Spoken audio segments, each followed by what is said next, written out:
Okay. Hi, everybody. We should take a moment to acknowledge the land on which we are gathered for this meeting. For thousands of years, this land has been the home of the Patwin people, including the Yochadehe Winta Nation today. The Patwin people have remained committed to the stewardship of this land over many centuries. We are honored and grateful to be gathered here today on their traditional lands. I'm going to hand it over to Mike. Thanks, Joan. Well, welcome everybody. So today we have Janet Gard, who's a YOLO Master Gardener, has sort of become the composting expert for the Yolo County Master Gardeners. And today she's going to be talking about worm composting, which is a very easy way to compost, and you can do it pretty much anywhere, I think, even if you live in an apartment. And you get pets. So it's a great kind of double thing. Janet's going to come back later in the year and talk about kind of more traditional composting. But for today, it's composting with worms. So, Janet, it's all yours. Thanks, Mike. Thanks, Joan. Hi, everybody. I'm really glad to be here. As Mike said, I'm a YOLO Master Gardener. I actually got my start vermicomposting by attending YOLO Master Gardener presentation. I think it's now 26 years ago, and I have had worms ever since. And I love them, and I hope at the end of this, you will all be convinced that this is something that you want to do. So I'm going to go through. I think I have it pretty well organized. But if you don't understand something, please put a note in the chat or raise your hand and Joan can bring those to my attention, okay? And I might tell you that it's something I'm going to cover later, but I want to be sure all questions are answered. Let's see, Joan. So you would think I could go to my next slide. Okay, I'm going to have to touch it. So today, what am I going to cover? So what is vermicomposting? Why would you want to do it? What do you need to get started? And it is about worms. So how do you take care of your worms and how do you harvest and finish the process? So what is vermicomposting? It is using worms to recycle food scraps and other organic materials. So basically you feed the worms and they digest the food and then they poop and you collect the poop. And you create a nutrient-rich soil amendment that's called worm castings or vermicomposting, depending on the stage that it's at. Janet, Castings, can I interrupt? We're please. seeing kind of the presenter Are, version. are you seeing that? You're not supposed to see that. We are. I thought At least I I thought that am. well, I thought Joan and I got that worked out. Well, then how do we change it back? So Well, you um, go up to the version, or I can't remember exactly what it says, view. but your slide's going to be a lot bigger if you do it in the Yeah. Um, other. okay, let's see. I'm not sure how to get back there. And really, I Sli don't need slideshow. Yeah, you go to slideshow. the problem is I can't see slideshow because there's something black over on top of it, which is probably, I think, Put your cursor up a half an inch, is that it? a little bit more. No, Won't it's go a, any. Oh, Sorry, everybody. We thought we had this all worked out. it's all right. We'll get there. Let's Yeah, see. you can't see the options across the top, huh? No, I can't. I have a black box that's the Zoom thing. Oh, maybe is there a way I can close this Zoom No, or we can do or that. minimize the Zoom? Okay, There wait. you go. Okay, There. there it Okay, is. so That's take it. that out. And then what? Then I go back to No, slideshow. Nope, you've. Am I there? Yeah, I think you've got it. At least Okay. what I'm No. seeing. Except Oh, you're there, there. okay. All Leave it right. alone. Okay. So let's go back here. So castings are the worm poop that have been sifted out of the debris that you have in your worm bin. So it's pure poop. Vermicomposting is before you get to the full poop, you have a mixture of the poop, uneaten bedding, and kitchen scraps, and they have partially decomposed. So I talk about composting one of two ways. There's backyard composting, which, as Mike said, we're going to be talking about in a couple of months. That's what most people are familiar with. Um, you use mostly yard waste for that. You can use some paper waste, some food scraps, and you tend to get a large quantity of compost. Vermicomposting, you use mostly food scraps as opposed to yard waste. You do put some paper in there. You may put yard waste in there, although over time I have stopped doing that completely. And you get a small quantity of castings. So castings are what's known as the gold standard of soil amendments. They can enhance seed germination, plant growth, flower production, and fruit production. They also have been shown to curb certain plant diseases, and we'll talk about that a little bit more later, and inhibit some insect plants. So you might ask, why would I want to have worms if I get a small amount of the castings when I can do backyard composting instead? And it's because a little bit goes a long way. And if you want to read more about that, there have been studies about the benefits done by Ohio State and Cornell universities. And just an aside, I recently, a couple weeks ago, went to Peru for my niece's wedding. Her mom's from there. And we went on a trip off the coast, and they have a preserve there. And one of the things that they have is a huge number of seabirds. And they talked about collecting guano from the seabirds. And I learned something new. I always thought that guano was bat poop, and it turns out it's either bat or bird poop. But about 60 years ago, they harvested hundreds of tons of bird poop, and they actually used it to pay off their national debt and to build their transportation system, because certain kinds of poops are just really exceptional in what properties they have. And bird poop and worm poop are two of the big ones. So what do you need to get started? You need a worm bin, a place for your bin, worms, and then the worms need bedding and food. So types of worm bins, there are basically two types. One is called a storage bin. It looks just like that regular bin that you get, that you're familiar with. And then there's one called a vertical stack. And the one on the right is an example of a vertical stack. And I'm going to show you a little bit more with those. You can either buy them or you can make them, both kinds. And basically what you need is the worms need a dark place with ventilation and drainage. So I got my first storage bin about 26 years ago. My daughter was in college, and she came home with a worm bin that she had made, which was Janet, hate to yeah. again, but there's a whole bunch of chats coming up. People And can't see the bottom. There's the bottom of the slide, and they're not advancing, I guess. Have you been advancing them? um, would it be possible for me to close this down and start over? We could Except I can't. try. Let's see if I can get here. So I guess it is. I didn't. I just did it. Oops. Yep, there you are. Okay, sorry, everybody. Okay, I'm going to start one more time.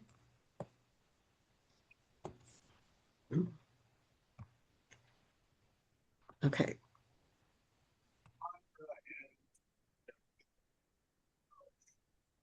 Okay, how's that? I'm not seeing anything other than you, but I'm Mm, not seeing the slides. Okay, wait. Joan, we did this with the share. Yeah. So you click on share. It's on the bottom of your Zoom Okay, let me panel. back to the Yeah, I would, Zoom. yeah. Okay, And share. then share, click on share. Yep, there you go. Okay. And there you go. And Do now you, you do you have a full screen No. almost, we are almost there. Yeah. now? Now, can you go to slideshow? Yeah, now we're still Click. getting the What? presenter version. Yep, slideshow. I don't have that clicked. Okay. Slideshow from the beginning. Yeah, there you go. Perfect. Okay. So where were Okay. we? Had we seen this? This No, is types of worm bins, and we have not seen that yet. No, Have you seen this? no, no, Have you seen this? no. no. You missed a whole lot, huh? Have you seen this? N- Okay, let's just start here. It's probably a good place to start. So there are two main types of composting. So, and as Mike said, I'm going to be talking about backyard composting in a couple of months. So that's what most people are familiar with. It's mostly made of yard waste. So what you clip in your backyard, you may put some paper in it, you may put some food in it, and you end up with a large amount of compost. With vermicomposting, you use mostly food scraps. You do put some paper waste. You may use yard waste. Oh, for time though, I have completely stopped doing that. And you get a small quantity of castings.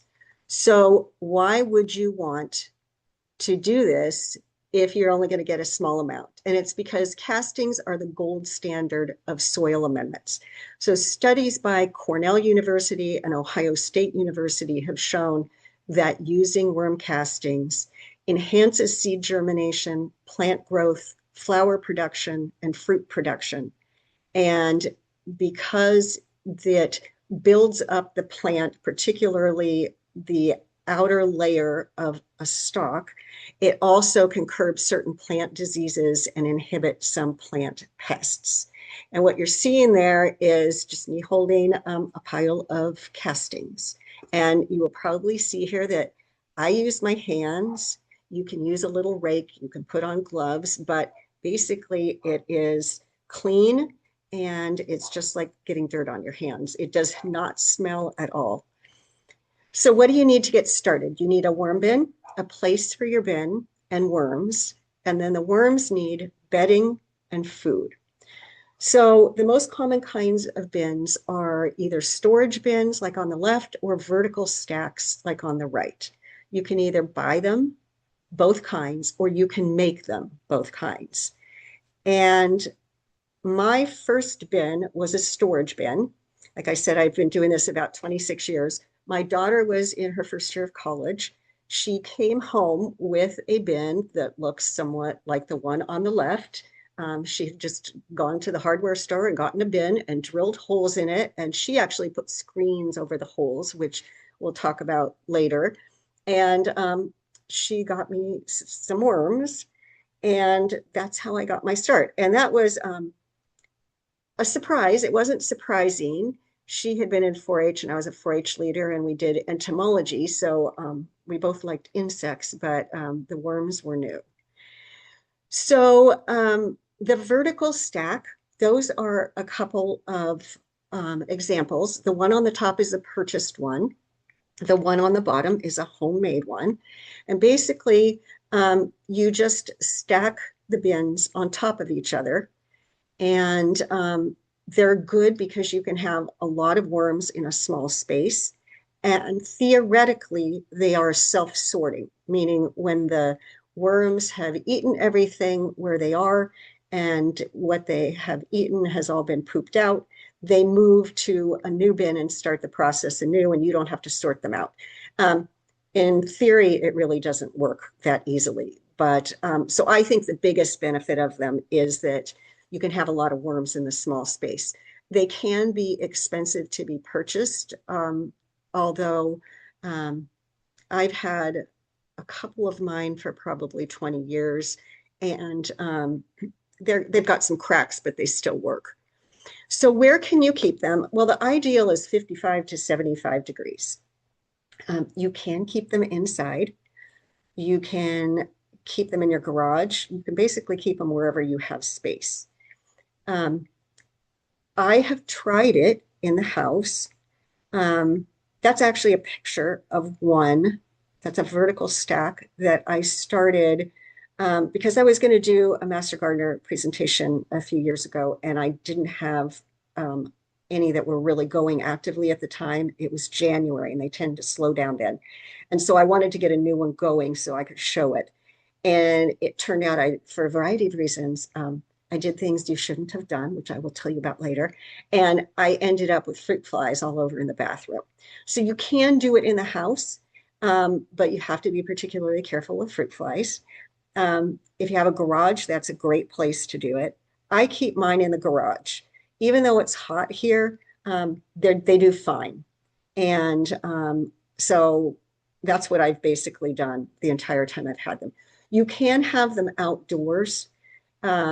Here with our summer temperatures, that can be really hard because they can dry out very quickly.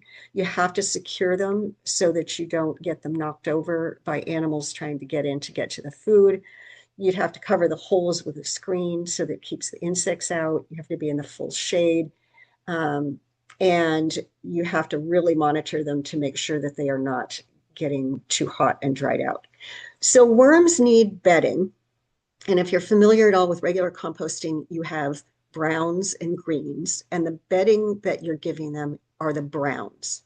So you can use newspaper, cardboard, paper egg cartons, fall leaves, dried brown grass, core, or junk mail. So those things on the top are pictures of things that I have collected at various times. I didn't throw in the baking soda. I would not give that to my worms because of the alkali could be damaging to them. And it also is a coated one. I think my husband probably threw it in there. But all those other things you can use. And you rip them up and wet them and you put them in, and that's what your worms live in. You can also do dried leaves, which I did in the bottom there. I don't think they like it as well, honestly. I think that it's scratchier maybe, and it's just harder for them to move, but people do that. So I'm going to hope that these videos work now. Welcome to my worm farm. I have 3 commercial bins, but today I'm going to show you how to make a really simple one out of just a little storage bin. And this is what I started with. I used it for... Is this working? Can you hear? Yes, it's working. Yeah. Okay. Many years. They're great and they're really easy to make. So to get your bin made, you need a plastic bin of some type, and it needs to be opaque, have a tight fitting lid, and some sort of tray for the bottom. You'll need a drill bit because you're going to drill some holes, a bucket of water, and some newspapers. And so what you're going to do is you're going to drill the holes first. And as if you can see here, there are holes drilled in the bottom. Some of these are a 1/4 inch, some of them are 3/8 inch. It really doesn't matter. You'll read a lot of different things about how many to put and what size they are. This just happened to be the drill bits that I had. And this is plenty to allow for drainage. If you can see with my commercial bins, there are spigots that allow excess drainage to come off, and I have to put something underneath because occasionally there'll be some drainage. But in this one, you just want enough there. Don't worry about the worms getting out. They're not going to get out if you give them a happy home. And then you also need to give them some air holes. So this one has 3 on one side, 2 on each end, and 3 on the other side. That's plenty. You don't want to put too many because you don't want to have problems with particularly fruit flies. Okay, and so you have your bin with the holes drilled, and you need to lay something in the bottom just to kind of keep everything in, and it does deter the worms from crawling out.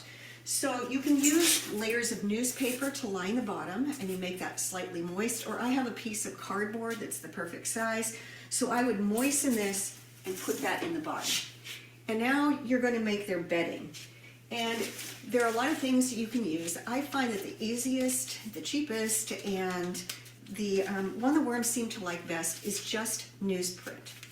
And so what you do is you get a piece of newspaper and you shred it into about 1-inch strips. And you're going to do that until you have a bag or 2 filled with those strips. Then you get your bucket of water. You grab a handful of the strips, and you dunk it briefly into the water. Don't soak it. And then squeeze it out. and you want to squeeze it really well, because what you want this to be is the moisture of a wrung out sponge. And then you need to sort of pick it apart and fluff it up and try to keep it from getting so compressed. And then you just drop that into the bin. And you're going to do that until the bin is full. And that's all there is to do to set up the bin. Okay. Welcome to my worm Oops. farm. I have 3 commercial bins, but well, today I'm going to show you how to make a really let's simple see. one. Joan, I see there are some chats. Are any of those questions at this point? You are good. Just a comment that when I had them in my garage, we got so many gnats, and all the other comments were about the previous slides, not Okay. advancing. So we're good. Okay. Yeah. Okay. Now I might have just blown it again. Oh no, did I just blow it again? Yeah. Go back up to slideshow. Oh, It's okay. all right. There. And Why? from From the current slide. first Yep. slide. Yep. Okay. There you go. All All right. good. All right. So you have put down your wet newspaper. So let's talk a little bit about additives. Um, you can use a variety of things as additives. And the purpose of this is to either provide aeration or help with the worm's digestion or introduce microorganisms.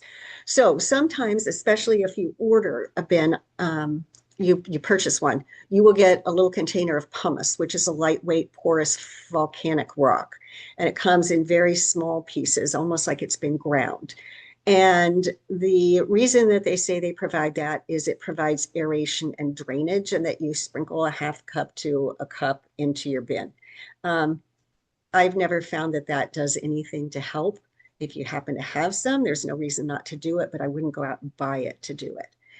Ground eggshells. These I always put in. So you get eggshells, you collect them for a while, you dry them out and wash them, and then you grind them very finely and you sprinkle it on top of the bedding. And then occasionally you add some more. And the reason that you do this is that it helps with worms' digestions. They have gizzards, like chickens, and they need some sort of grit to help them digest their food. And that's what the ground eggshell does. You may read somewhere where it says put in some dirt instead of the eggshells. It provides grit, but it also introduces microorganisms. You actually don't need to be introducing microorganisms. There is enough in the air. There are microorganisms on the worms themselves. There are on the foods that you're going to put in there. So that's not necessary. Manure with a question mark. You may read that you should add manure. And sometimes we do talk about adding manure to outside bins, outside compost bins. So I will tell you the things that I have done that have not worked out so well. So my cute daughter gives me this worm bin, and we're very excited, and we decide to keep it in the house. So we clear out a cabinet in the kitchen, and we decide we're going to put the worms there because you can have them in the house. And she had read that you could put manure in. So we have a neighbor and we ask if we can have a little bit of horse manure. So we put that in and we put in the worms and wake up the next morning, and there were hundreds of dead worms all over the kitchen floor. And if you've ever seen dead worms when they're outside, like on the sidewalk, they shrivel up and they stick. And we spent hours scraping dead worms off the floor. And I've since learned that it is likely one of two things. Either the manure was not cured, meaning it hadn't sat long enough to reduce the acidity, and so it was burning the worms and they were trying to escape, or the horse had recently been dewormed and they were reacting to that. So bottom line, do not use manure. So what kind of worms do you get? Red wigglers, red worms, they're sometimes called. They are preferred for vermicomposting. Their Latin name is Isoneta fetida. You sometimes hear them referred to as manure worms or compost worms. They are different than the earthworms you find out in your yard in the dirt. They are about 2 to 3 inches long. They tolerate a wide range of temperature, moisture, and acidity. And all those things are important when you are raising worms. They are the only worms that live on the surface of the soil, so they are actually the top feeders. If you have animals that are herbivores, so say you have cow patties and you go out and look in the cow patties, you're likely to find this kind of worm. If you have a backyard compost and it's not a hot pile, meaning it doesn't get really hot, or it has gotten hot and it has cooled, and you're finding worms there, they are likely red wigglers. They are heavy breeders, which is important because the more that they breed, the more worms that you get and the more they will poop. They also tolerate handling, and that's important because you are going to be moving things around in their bin regularly. If you fish, these are likely something that you're familiar with. So there you can see on the right, there's a red worm and a night crawler. So the night crawler is likely what you've seen in your backyard, big long worms, and the red worms are substantially smaller. They are deaf, blind, and mute. So one of the things that you have probably seen is if you go outside after a heavy rain and you see worms that are out in your sidewalk or your driveway, particularly if you have lawn, it's because they have probably thought that they were going to escape getting drowned. So the next thing is they breathe through their skin. So they're trying to escape that. And then because they are deaf and blind, they don't know how to get back to a safe place easily. As we talked about, they chew with a gizzard. They eat half their body weight daily, which is really important because the more they eat, the more they poop. And they live for about 2 to 4 years. So you can really think of them as your pets. Where do you get them? You can mail order them. You can get them at a garden store. If you get them at a garden store, you want to check really carefully to make sure that they're in there and it looks like you're getting the number that you're supposed to. You can get them at a bait shop. You can get them from a friend. You can collect them yourself. So if you have a compost pile outside, you can pick them there and then move them into a worm bin. I do that regularly because they don't really make a dent in your outdoor compost pile, but they're happy to come and move inside into your other one. If you're interested in collecting them yourself, you can also look at the University of Wisconsin has a way that you can do it by putting cardboard outside at night. Okay. Any questions? Yes, you had one question. When I have mites in my bin, any suggestions? That I have never heard of. I haven't seen them. Are those the little teeny red ones? Are they the black ones? But most insects in your bin are not a problem. And we'll talk more about that later. They actually aid decomposition. I don't know about mites. Mites is not something that you would generally want on your plants. So I would think that that would be something you would try to do something about. And maybe Mike has a suggestion. The only other things I can think of is that you either look, and I'm going to show you how to do some research later at the end. I would suggest that you do some research, look it up there.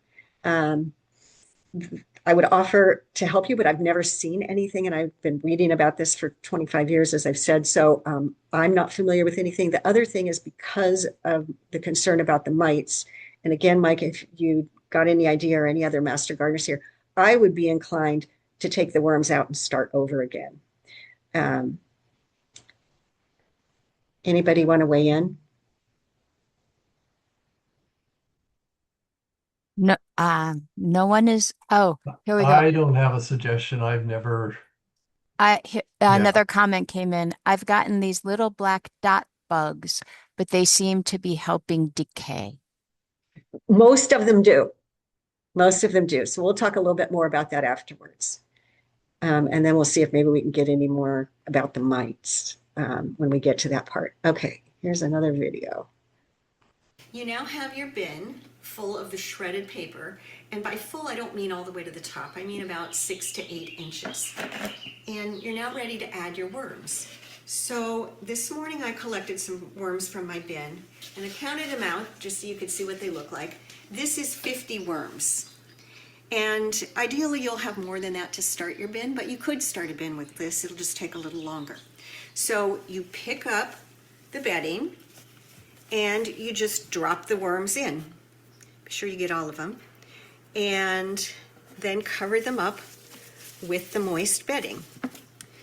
And if you have something that you want to add as grit, like here I have ground up eggshells, you just sprinkle those on the top, maybe a couple of pinches. And then you want to add something on top to keep the moisture in and to keep any little insects out. So a great thing to use is a paper bag, and you dip that in the water briefly, just so it's moist, and then you lay that across the top. And I would put a second one here, that's it. Your worms are there, now let them sit for a day or two just to get acclimated, and the next step, we're gonna feed them.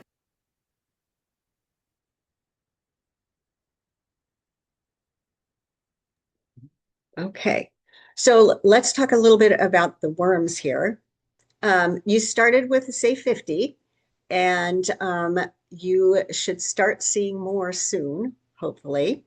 So if you look at the one on the left there, you see that band toward the top. So I'm sure you've all seen that on a worm. What that means is that the worm is sexually mature. So that's a really great thing to see. The one in the middle, so that's my hand. My hand's not really big. That is a cocoon. And each of those cocoons has about 4 to 6 little baby worms in it. And they can be really hard to miss when you're looking in your bin, but spend some time and see if you can find them. They're kind of fun. And then the one on the right, so I like insects, I like worms, but I do not like maggots. And when I first saw those little white things, and I don't know if you can see the cursor, but above my knuckle there, there's that little white thing, and I thought it was a maggot in my bin. It's not. It's a brand new baby worm. They actually are white, and it takes a couple of days for them to develop the pigment. And so that's what the one below it is. So now we're going to feed your worms. So what do you feed them? You feed them vegetables, non-citrus fruits. You can feed them breads and grains. I don't do a lot of that. And you can give them coffee grounds in moderation. Do not give them dairy or fats or oils or meat, fish, bones. Don't give them anything that's high acid or spicy, or actually no pet feces, no fresh manure, and nothing that's non-biodegradable. So I primarily give mine fruit and vegetables pretty exclusively. I occasionally give them coffee. So here's another one of those. So supposedly they like coffee. So I dumped in a bunch of coffee one time. Well, I guess it was pretty high acid. And for some reason, I went out to the garage and it was like midnight. I don't know why. And I looked over and I could see that there were worms that were on the ground. So I go over and I see that there are a lot of worms on the ground. And I figure it's got to be the coffee. So I get my husband, who's very tolerant of this, and we stay up, and it was cold and wet outside for about 2 hours, hand picking the worms out, dunking them in water, and then making a new bin for them. So I would just say don't put coffee grounds in there. They're not necessary, and they come with a risk. So you prepare their foods. So there's some food that on the left that's collected, and that's stuff that you can throw either in your outside bin or your inside bin. The one in the back is the coffee. I don't do that anymore. Like I said, I don't throw bread really, it tends to dry out the bin, which I find to be more of a problem here during the summer. I might throw that in during the winter when things are not drying out so much. And I think those things are some chopped up fruit or vegetable. On the right, that's an example of something that I have learned to do over the years. So a lot of fruits that we have are very high in liquid. And we have peach trees. And when the ones fall on the ground because the birds have knocked them down and they're a mess, I pick through them and I end up putting the parts that aren't edible into a container. And then I put the container in the freezer for a few days and then I pull it out. So this was full of peaches. And by freezing it and then thawing it, I've done two things. If there's any insects, I've killed the insects. And second, you can see that it's separated the liquid. So then I pour the liquid off, and then I don't get an oversaturated bin because that can cause a mess, particularly during the summer. You're not going to have so much of that during the winter. Okay, let's see. I have here a container of kitchen scraps, and this is a little more than I would feed this amount of worms to start with.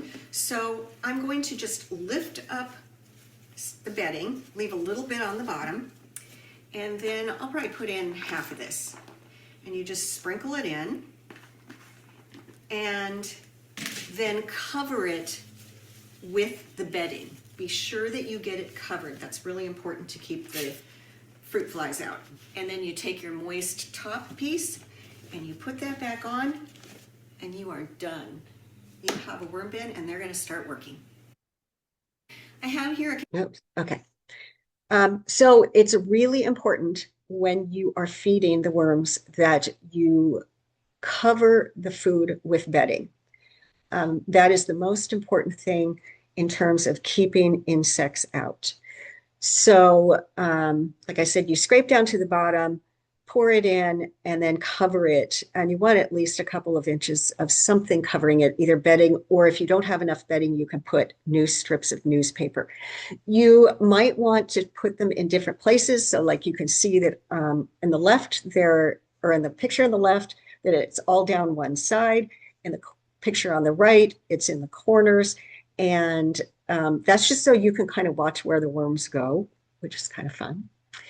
To monitor the bin, you want to check the worms' consumption of the food. You want to feed them when they need food, but really important, you don't want to overfeed them. If you overfeed them, you are going to end up with a smelly mess. You don't have to worry if you can't feed them for a couple of weeks because you're going to be gone, because they actually eat the bedding as well. Eventually, they will eat all that newspaper that you put in there. And so there is plenty for them to eat just with the newspaper, but there's also all sorts of microscopic stuff from the food that you do. And as you are feeding them, you will note that it starts to go down in size. It starts to compress. So you want to add another layer or two of bedding on the top. You want to check the moisture. That's really important to keep the bin from getting too wet because it's not ideal for the worms, but it also keeps the smells down. And you want to check for anaerobic areas. So that is areas that are not getting air. So one of the things that you will read is, chop your stuff into small pieces because they can consume it faster. So I used to chop everything up in little pieces. I did that for a very long time, like little half-inch pieces. And then I thought, well, if I puree it, they could get to it faster. So I tried pureeing it. And then I ended up with an anaerobic mess that absolutely stunk. And it took me weeks and weeks to try to get it manipulated by adding new dry paper to get that taken care of. So I would not suggest doing that. Actually, I found over time, they'll eat it even if it's not that small. So like with a banana peel, I usually rip them lengthwise like 2 or 3 times and throw them in, and that's it. If you find that the bin is too wet, add some browns. So that's like the dry paper or dry pieces of an egg carton. You can add air holes if it seems to be a consistent problem. If you can see again here, sometimes they get somewhat full and you want to intentionally drain them so you can drain off the excess moisture that drips to the bottom if you have one of these that has a spigot. If you do that, you just take what drains and pour it back into the bin at the top. If it's too dry, just add a little bit of water at a time. A squirt bottle can be really good for that. Keep an eye on the bin. If you see the worms escaping, there's a couple reasons for that. One is they're new to the bin.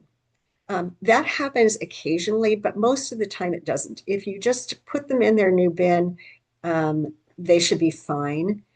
If you're concerned about it, you can leave the light on and leave the lid off. They don't want to be around that, and so they'll stay in the bin more likely, but you shouldn't have any escaping. Or if your bin's been going for a while, something's not right. Either it's too acidic or too alkali. It may be too wet or too dry. It may be too hot, or unlikely, it may be that they don't have enough food. So you may see things in your bin other than your worms. Fruit flies are the most common.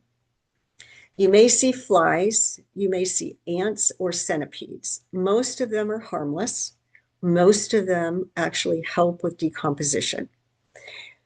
Fruit flies are really attracted to the decomposing food. So the most important thing to do is to keep the food covered. If you're having a lot of problems, you can make a fruit fly trap. You just take a little jar and fill it about an inch full with ideally apple cider vinegar. And then you take a little strip of paper and make like a little funnel, and you put that into the jar, not dropping far enough down that it gets soaking wet. And what they do is they try to get to the vinegar, and then they can't get out and they drown in the vinegar. Ants, if you have ants, that means your bin is too dry. I've only had that happen once, and that was when I had it outside. Soldier flies are not that uncommon. I've only had them once. I didn't like them. They look like the pupa down there on the bottom is what you're likely to see in your bin. And if you get an infestation, you'll find a lot of them. They are not bad. They actually help with the decomposition. But worms, the worms are not bothered by them. Chickens apparently really like them, so you can just hand pick them out and give them to your chickens. And that's what they look like on the top. It kind of looks like a little bee to some people, but it's actually a harmless fly. If you are having a lot of problems with things like fruit flies, what you can do is just stop feeding for a week or two, let the bin dry out a little bit, and work on some of the other things that you can do, like making fruit fly traps. If you're really bothered by insects, you can take small pieces of mesh and you can cut those in little circles or squares, and you can glue them on the inside of the bin to cover the little holes that you have drilled for air for the worms. It's been about a week and it's time to check the worms. So I am going to check one of my existing bins. The process is the same. So you can see that I have this moist newspaper on the top. It's slightly dry around the edge, so I want to keep an eye on that because I want it to stay moist. I peel that back and I look in here to see what's going on. This is one that I started with leaves. I wouldn't do that again. I think I'm going to have to spend a lot of time sifting through the castings when they're done because this is going to be left. So I know I fed them over here last time, so I'm going to take a look and see what's here. And there is some food. And oh, they're obviously very happy because if you can see, there are a whole lot of baby worms in there. But there's not a lot of food left, and there are a lot of worms in this bin. So I'm going to cover that back up, and I'm going to find a new place And I'm gonna dig down there, and I'm gonna do the same thing I did when I fed the first time. And I'm gonna dump this in.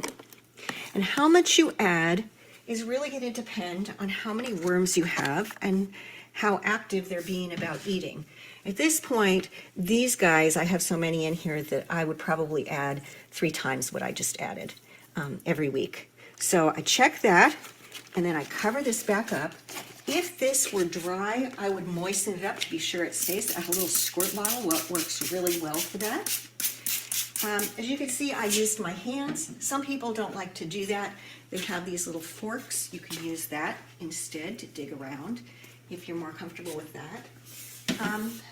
Check to see whether or not you're having excess moisture. So if you were having the bin that I showed you how to make at the beginning, you just lift up the whole bin and look to see.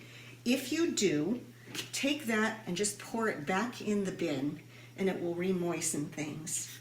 And then you cover it back up, and you're done for the week.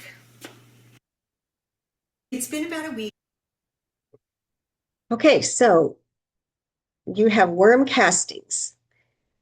So your worms have been eating and pooping, and how fast that happens is dependent on a number of things. How many worms you have, how often you've been feeding them, and to a large extent, it can depend on the weather.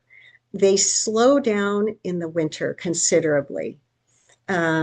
So during the summer and fall months, they tend to be most active. And they also are to some degree self-regulating. So if there's plenty of food and the conditions are right, they will multiply. If they're not getting fed as much, they tend to not multiply as much. So you'll see during the course of a year changes. So eventually you will end up on the left where you have something that looks like what you're seeing there, which is they have eaten everything and pooped it all out. And so now you have to figure out, how do you get the worms out of there? So you can do it several different ways. You can take your poop and dump it in piles out like on a tarp in the sun, and they will go deeper down into the piles, and then you scrape the top off, and eventually you end up with a clump of worms. I tend to do it in, for example, this tray. I just put that tray out in the driveway, and I scrape off the top layer, they go down, and I end up with a big handful, like in the middle, and then you put it in a new bin. So on the right there is where I added it to the leaves that I don't use anymore. If you remember, you are likely to have the little, what did I call them? The little babies, the things that hold the little babies. This is a senior moment here. Cocoons. You're probably going to miss the cocoons. And if that really bothers you and you want to get all the worms, you can just leave it and let it sit for a little bit longer. And then you can sort it again because you will be getting more worms. Or you can just figure that they will go out into your yard and do good things. You also, if you want to, you can do a system, particularly if you have just the big homemade type bin, where you take what's finished, so that's what's on the right, and you push it all to one side. You stop feeding them for a couple of weeks. You put new bedding on the left, so that's shredded paper, and you can shred it in your shredder. I tend not to do that. I think it makes it smaller and it seems to condense more. And then you only feed on the new side, and they will eventually move over to the new side, and then you harvest the stuff on the right that's the castings. So that's sort of like the system where they move up through the stacking system. So using the castings, you can use them in a variety of ways, but I want to talk about this picture. So we did a 4-H project for a few years on vermicomposting. And what we did is we got plants, some very small plants, and got them as much alike as possible. So they had the same number of flowers, and they had essentially, they looked as identical as we could get them. And the one on the right was planted with a handful of castings. The one on the left didn't have the castings.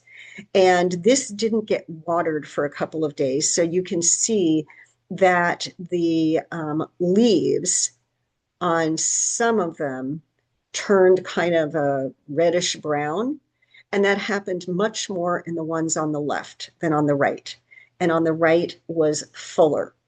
So you can use them for planting flowers. You can use them for planting vegetables.